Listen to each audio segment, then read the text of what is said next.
एक भिखारी की ईमानदारी। 2 दिन से भूखा हुआ गरीब एक अमीर इंसान के पास आता है, उससे भोजन की मांग करता है, मगर वह अमीर कहता है, मेरा समय खराब करने की ज़रूरत नहीं है। अगर भीख ही मांगनी है तो कहीं और जा सकते हो।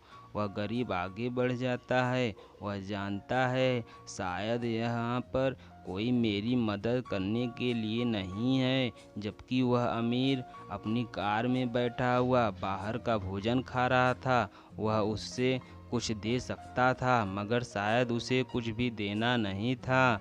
वह गरीब कुछ दूर जाकर बैठ जाता है। वह अमीर आदमी भोजन कर चुका था। अब वह घर जाने लगता है। उसकी कार उस गरीब के पास रुकती है।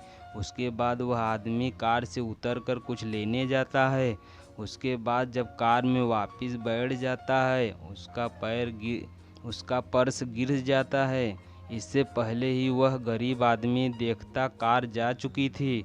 उसने कार को मुड़ते हुए देख लिया था। वह गरीब उस पर्स को लेता है।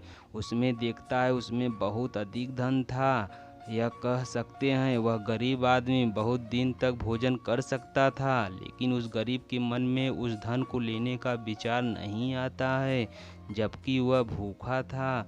उसे पता था इससे मुझे भोजन मिल सकता था, मगर मेरा यह धन नहीं है।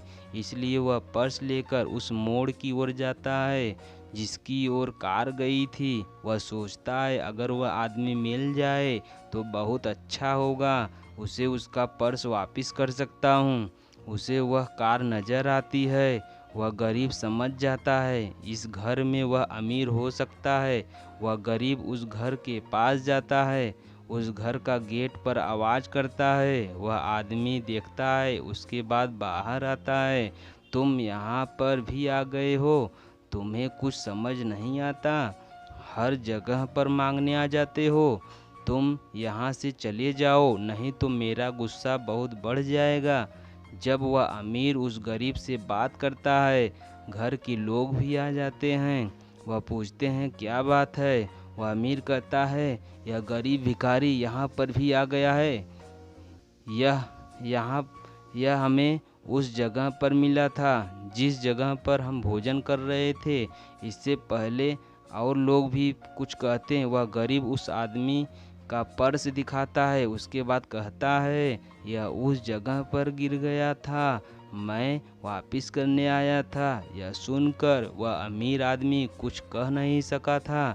आज उसे पता चल गया था वह अमीर नहीं है बल्कि गरीब है, क्योंकि आज उस व्यक्ति ने उनकी मदद की थी। इसलिए कहते हैं हमें बोलने से पहले ज़रूर सोचना चाहिए।